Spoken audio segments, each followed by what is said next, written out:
So ayun nga, nagkaroon ako ng once in a lifetime opportunity for a basic street photography with this Sir Arjun, isang professional photographer from Cavite City. At ang kailang model ay walang iba kundi si Miss Natsume Sekiguchi, isang candidate for Miss Universe Philippines 2025 pageant.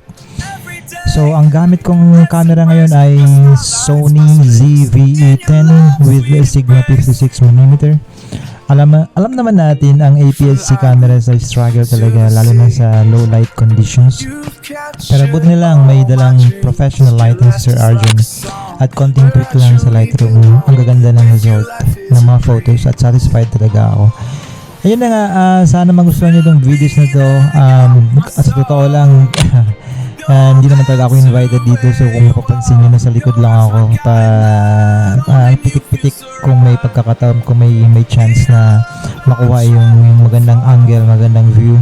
Ayun, maraming salamat kay Sir Arjun at Miss Natsume. Good luck sa darating na Miss Universe 2025 pageant kay Miss Natsume. Thank you for watching and have a good day, everyone.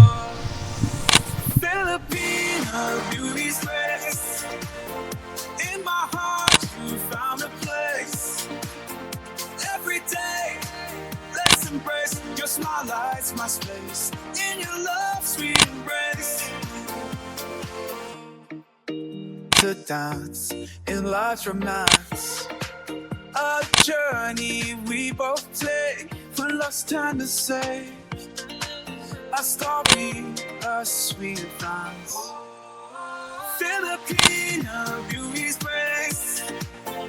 In my heart, you found a place. Every day, let's embrace. Your smile lights my space in your love, sweet embrace. In your love, I found the lights, a beacon shine, I through the night.